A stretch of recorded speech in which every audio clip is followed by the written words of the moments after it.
High বন্ধুরা, আজকে ব্লগটা আমি এখান থেকেই শুরু করছি।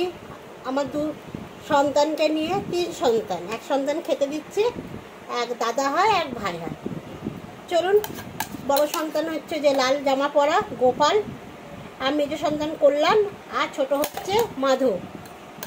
আজকে দুপুরবেলা ওদের কি খেতে দেওয়া হয়েছে, এই দেখুন একটু ডালিয়া করে দেওয়া হয়েছে সবজি দিয়ে।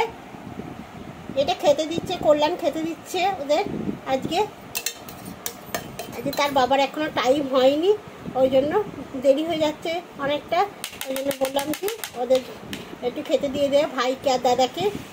এই দেখুন আজকে ডালিয়া করে দিয়েছি। প্রতিদিনই ওই চিড়ে খই মিষ্টি ফল এগুলো খায়, তা আজকে মনে করলাম যে একটুখানি এই হাতে তৈরি খাবার।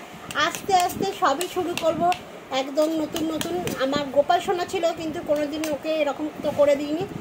এখন ইচ্ছা করছে, বা হয়তো সোনা বাবাদেরও ইচ্ছা হচ্ছে যে করে দিই, তার জন্য। নাহলে এত বছর কেন করিনি। আমার গোপাল সোনা কিন্তু আমার কাছে 27 বছর আছে, কিন্তু কোনোদিন কিন্তু আমি এইভাবে দুপুরবেলা কোনো খাবার আমি করে দিইনি। এমনি প্রসাদ হিসাবে যা থাকতো কেনা জিনিস সেগুলোই দিতাম। হয়তো গোপাল বাবা বা মাধব সোনা হয়তো চাইছে যে বাড়িতে তৈরি কোনো খাবার করে দিই না। ওদের না ইচ্ছা হলে কিন্তু কোনো কিছু করা যায় না, হয়ও না। ওদের ইচ্ছাতেই সব কিছুটা, আমার কিছু এখানে নেই। তা ওদের ইচ্ছা হয়েছে, তাই আজকে ওদেরকে এই দেখুন এইটা করে দেওয়া হয়েছে। দুপুরে খাক, এটাই ওদের খাওয়া দুপুরবেলা। একটু সবজি দেওয়া হয়েছে, কুমড়ো, গাজর, একটু শাক, সব কিছু দিই এই রান্নাটা করা হয়েছে। আর লাস্টে একটু মাখন দেওয়া হয়েছে, ওটা মাখন খেতে খুবই ভালোবাসে, ওই জন্য আজকে দুপুরে এটাই রান্না ওদের জন্য। চলুন, এখন থেকে কিন্তু আমি ব্লগটা শুরু করলাম। এখন আমার প্রত্যেকটা ব্লগই কিন্তু প্রথম কিন্তু আমার ওই সোনা বাবাদের দিয়ে আমি শুরু করি, তারপরে সারাদিন কি করি না করি দেখাই। আজকে এই দুপুর থেকে অনেকটা দেরি করি আমার ব্লগটা শুরু করলাম, এই দুপুর থেকেই শুরু করছি। এই দেখুন, আপনারা বলবেন যে এরকম দুপুরবেলা এরকম দেওয়া যায় কিনা খেতে। আমার ছেলে গোপাল মানেই কিন্তু ছেলে, তাই জন্য ছেলেকে তো নিরামিষ সব কিছুটাই দেওয়া যায়। আর আমরা যেহেতু নিরামিষ খাচ্ছি, এখন কিন্তু আমাদের কোনো অসুবিধা হচ্ছে না।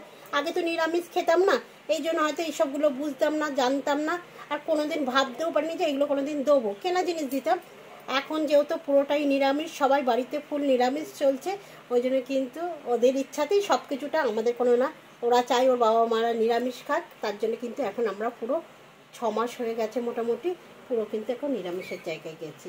তার জন্য ওদেরও এইভাবে আস্তে আস্তে করে চেষ্টা করবো, আস্তে আস্তে সব কিছুটাই ওদের করে দিতে। দেখি কতটা কি পারুক, ওর মা কতটা পারে। চলুন, আর এদের এই যে আমার গুরুদেব বসে আছে, লক্ষ্মীনারায়ণও বসে আছে, দেখুন সব। চলুন বন্ধুরা, ওরা খেয়ে নিক। হাই বন্ধুরা, এই দেখুন দুপুরবেলা কি রান্না করলাম তাড়াহুড়ো করে। দাদা আসার পর এই যে নোটে শাক করেছি, চচ্চড়ি, কচু আলুর তরকারি, আর সেদ্ধ মুসুর ডাল। আর এটা হচ্ছে বৃন্দাবনের পনির। আমি কোনোদিন এটা যখন প্রথম থেকে একদম তৈরি করা আপনাদের দেখাবো, তখন আপনাদের আমি এটাকে শেয়ার করব আমি কিভাবে করছি। আজকে অল্প করে করেছি, খেয়ে দেখি কেমন ধারা লাগে। তারপর আমি যেদিন করব রান্না, সেদিন কিন্তু আপনাদের আমি শেয়ার করব যে এটা কেমন করে আমি রান্নাটা করছি। পনিরটা বৃন্দাবনে এইরকমই পনির রান্না করে ওরা। চলুন আগে আমার মাকে দিই, 2 পিস দিই, কেমন লাগবে না লাগবে জানি না তো, আমিও কোনোদিন খাইনি। আগে 2 পিস খেয়ে দেখো, যদি ভালো লাগে দেবো।